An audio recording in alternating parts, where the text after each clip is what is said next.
I'm Maria Rosati, CEO of Eminence Communications. Joining me today is Ty Smith, Regional Wealth Executive for Regions Bank. Ty, thank you for joining me today. Glad to be with you. Thank you for having me. Today, we're going to be speaking about how the client advisor relationship has changed. As we've seen, COVID 19 has not only been a health crisis, but it's also been a financial crisis.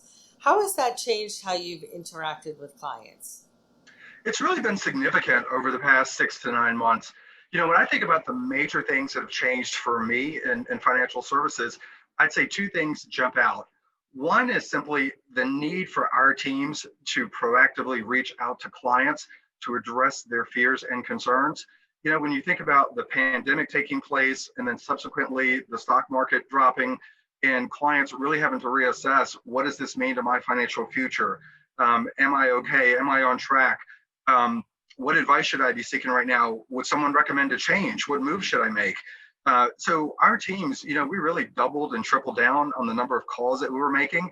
It wasn't uncommon that we're, instead of reaching out to clients, say monthly or quarterly, that probably turned into weekly, just to make sure that we were sticking by them and giving them a steady hand to walk them through this experience and where they needed to be positioned. I think the second thing that happened is we really had to circle back to answering that critical question that was on their mind. And that question was, am I okay? Am I still on track to meet my goals? That's what matters. And so even though, the market was moving up and down and bouncing around, and that's what gets a lot of publicity and press and visibility on the news every day, the reality is if you can circle clients back to the fact that their goals are probably 5, 10, 15 years out, and that's really what they need to be focused on. When you stretch out that timeline, what happened here over the past 6 to 9 months may wind up being a very small blip on that radar. So that's what I personally saw in terms of my observation in financial services. I think the other thing that I saw from the client perspective, which is the perspective that really matters, is what was important to them. And what was important to them was I saw them circle back with a renewed focus on their health, life insurance, wills, and estate planning. And really that ties back to mortality, right? If you're not around, then effectively none of this matters. So clients really started double checking, are those plans in place? What happens in the event I'm not here? What happens to my life insurance proceeds? Will the people that I hold dear be taken care of? That's what's critical. I think the other thing that clients focused on was just the focus on service and what is my advisor actually delivering during this period of time? Who called me during this period? Who was leading me, guiding me during this difficult time frame? And who stuck by me and who really was there to address my needs? That was important to clients. I think the final thing was just simply speed to market, focus on being quick, nimble, new ideas in this kind of environment.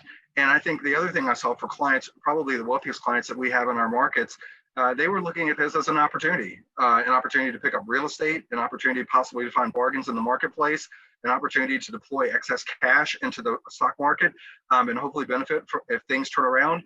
So I think everyone was sort of in a different place, but really our focus was on serving clients and making sure that our teams were right next to them. So, also, the industry's been changing over the last several years, and it's more of a fee based model. So, how has your business evolved? Sure. Relative to a fee-based model, I think what we've seen, whether it's the old model or a new fee-based model, is just a continued push for best-in-class solutions, regardless of who makes the product.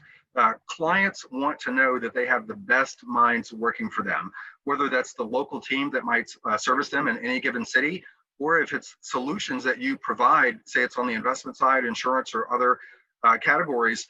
Am I getting the best of what's available out there in the market? Am I getting an objective view from my advisor on how they bring value to the table?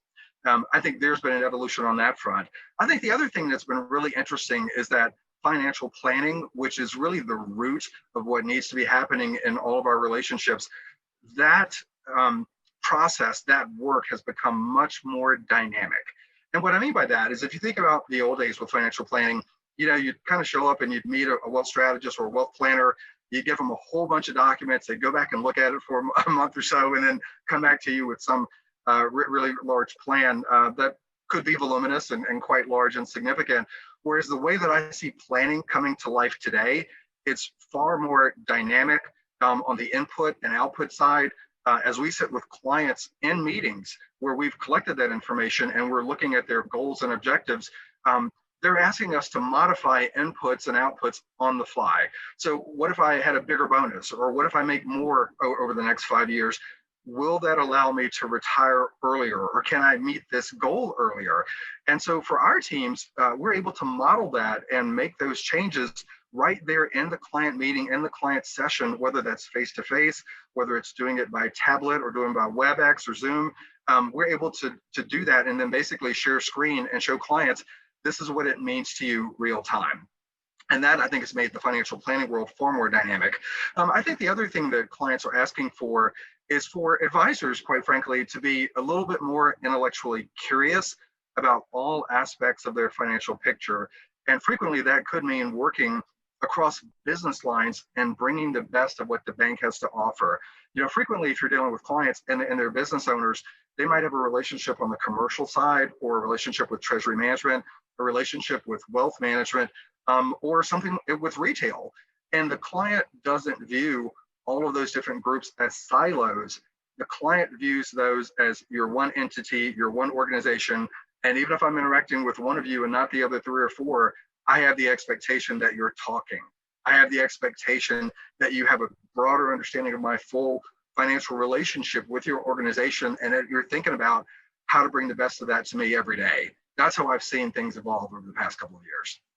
Okay, you touched on in both your answers a little bit about how technology has changed that role. And so let's talk about how technology has changed how you worked with clients over the last couple of months, and also how technology has helped you improve your, the financial planning process. Sure. So technology, obviously everyone had to race to get on WebEx, Zoom, or Microsoft Teams, or whatever platform is out there of your choosing. And I think that has been a huge lift to our business. We had those resources and tools available at our organization. But there are times where, instead of having 3 or 4 team members drive out to a client, because we still want to be careful and have a mask on and social distance, safe distance, those kind of things. There were times where we would have one advisor, maybe who was closer to that client in terms of physical proximity, go and sit with the client in their backyard, a well-spaced out kitchen, or something of that nature. But the other 2 or 3 team members serving that client could have been on virtually back at the office or from their homes. And I think that creates a safe environment for the client, creates a safe environment for us as team members, but it still allows us to do the work that needs to be done. So those video platforms where you're able to engage in that manner have been an incredible lift to our business. And they've also saved an incredible amount of time, road time, travel time, flight time, in terms of do all 4 of us really need to be there face-to-face physically with the client? Do they actually want us there with them face-to-face at this moment in time? That's been a huge lift. I think in terms of the financial planning tools, we talked about some of that earlier, and there's quite a bit of software that's out there that a lot of the major providers use. I think for us, that we're always enhancing that. We're always looking at taking that to the next level, and to be able to use those technology platforms through video to share screen and model information where we're all 4 of us who are on the call are looking at it just like the client's looking at it on their tablet from home. That's really been incredible and really unique. And it allows us to move just a little bit quicker. I think the other things that have improved, there's always going to be process improvement using technology, whether it's improving what you're doing in consumer or retail, what you're doing in credit lending to improve the underwriting process or make that move faster, or to turn around credit requests from clients. We're certainly bringing that to market. I think the other thing that's also grown quite a bit is just engagement by our marketing teams. And that's simply, how are we creating leverage and building our brand and building our outreach through tools like YouTube or LinkedIn or other sites that are out there, where that's how clients are enjoying connecting in today's world. And so we need to be there and be close to them as they're going through that experience. I think the other piece that we probably have stepped up on during this period for team members as well as clients is just client engagement surveys as well as team member surveys to really understand, how are we executing in this environment? How do clients feel that we're showing up in this environment? And it's the old saying, one of the best gifts you can ever get is feedback. And then hopefully you act on that and continue to find ways to deliver and drive the client experience. So that's been also something that we've ramped up here over the past 6 to 9 months, just to bring our best to clients. And so let's talk about also, the industry. We have this giant wealth transfer going to the younger generation. So, what are you doing at Regions Bank to attract younger clients? For that segment, probably the main thing I would say is you've got to meet them where they are. And everyone doesn't start out being an extremely wealthy client with super complex needs. I mean, some of them may start out where their needs are basic and they're recent graduates out of college or high school, and their basic needs maybe I just need a basic checking account. I want to start saving, and I've heard about investments. How do I get started? And so the thing that I'm excited about with what we deliver is we have the ability to serve clients all across that spectrum, whether it's affluent clients, retail, emerging affluent, and then as they grow and become a private wealth client where their needs are more complex, maybe they're business owners, maybe they're looking at expanding, or they have commercial needs that go into equipment finance or leasing or treasury management or merchant services. We're very deliberate about going to the market as one team. And when we go to market and we're thinking broadly across that client's picture, whether you're someone who's well established and you've acquired a lot of assets, or whether you're that new customer who has the ability to become a very significant customer for us, we want to be there for those clients no matter where they are on that spectrum. In our footprint, we tend to have retail branches in a lot of great markets, so it's not hard to find us. And also, we're very active on the internet at www.regions.com. So we also can serve clients that way and get them into the right hands. Ty, thanks again for joining me today and talking about how the client advisor relationship has changed. We look forward to getting more updates on this topic in 2021 from Regions Bank. Thank you, Maria. Have a great day.